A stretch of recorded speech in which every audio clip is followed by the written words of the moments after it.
ನಾನಾ ರೀತಿಯಾದಂಥ ಅಲ್ಲಿಯ ಚಟುವಟಿಕೆ, ಅಲ್ಲಿಯ ಸಮಸ್ಯೆಗಳ ಬಗ್ಗೆ ನಿರಂತರವಾಗಿ ನಿಮ್ಗಳ ಜೊತೆ ಚರ್ಚೆ ಮಾಡ್ತಾ ಇದ್ದೆ.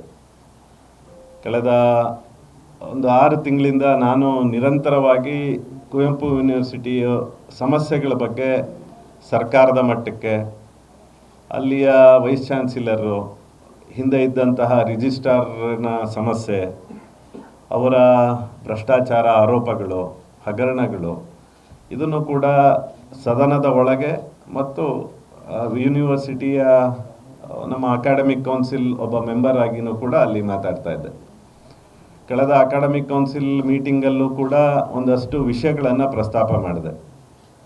ಪ್ರಸ್ತಾಪ ಮಾಡಿದಂಥ ಸಂದರ್ಭದಲ್ಲಿ ನಮಗೆ ಇದನ್ನು ಸರಿ ಮಾಡಬೇಕು ಅನ್ನುವಂತಹ ಒಂದು ಯೋಚನೆಯಿಂದ ನಾವು ಅವರಿಗೆ ಹಲವಾರು ಸಲಹೆಗಳನ್ನು ಕೂಡ ನಮ್ಮ ಕುಲಪತಿಗಳಾದಂಥ ಶ್ರೀಯುತ ಶರತ್ ಅನಂತಮೂರ್ತಿ ಅವರಿಗೂ ಕೂಡ ನಾನು ಕೇಳ್ಕೊಂಡೆ. ಇದನ್ನು ಸರಿ ಮಾಡಿ, ತಪ್ಪಾಗಿದೆ ಅಂತಲೇ ಹೋದರೆ ಎಲ್ಲಿಗೆ ಹೋಗುತ್ತೆ ನಮ್ಮ ಯೂನಿವರ್ಸಿಟಿಯ ಈ ಸಲ ಬಜೆಟನ್ನು ನೋಡಿದ್ರೆ ಕೋತಾ ಬಜೆಟ್. ಎಲ್ಲಿಂದ ತರ್ತೀರ ದುಡ್ಡು? ಒಬ್ಬ ಅಲ್ಲಿ ಕೆಲಸಗಾರ ಒಂದು 30-35 ವರ್ಷ ಕೆಲಸ ಮಾಡಿರೋವಂಥವ್ರು ರಿಟೈರ್ಡ್ ಆದರೆ ಪೆನ್ಷನ್ ಸೆಟ್ಲ್ ಆಗ್ತಾ ಇಲ್ಲ.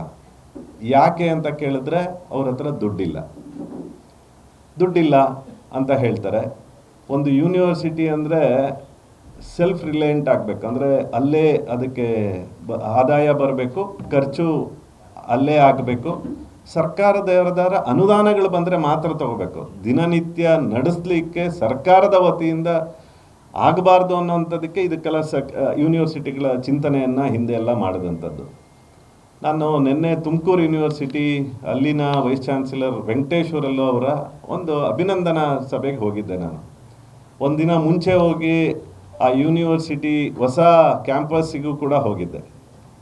ನಾನು ಕೇಳ್ತಾ ಇದ್ದೆ, ಯಾಕಂದರೆ ಒಂದು 15 ದಿನದ ಕೆಳಗಡೆ ಅಕಾಡೆಮಿಕ್ ಕೌನ್ಸಿಲ್ ಮೀಟಿಂಗಿಗೆ ಹೋದಾಗ ಬಜೆಟ್ ಏನು, ಎಷ್ಟು ಆದಾಯ ಇದೆ, ಎಷ್ಟು ಖರ್ಚಿದೆ, ಮುಂದಿನ ಬಜೆಟ್ 27-28ರ ಬಜೆಟನ್ನು ಕಾಪಿನೂ ಕೂಡ ಇಟ್ಕೊಂಡಿದ್ದೆ. ನಾನು 27-28 ಬಜೆಟು ಎಷ್ಟು ಕೋತಾ ಅಂದರೆ ಒಟ್ಟು 47 ಕೋಟಿ ಕೋತಾ ಬಜೆಟನ್ನು ಸರ್ಕಾರಕ್ಕೆ ಮಂಡನೆ ಮಾಡ್ತಾರೆ ಇವರು.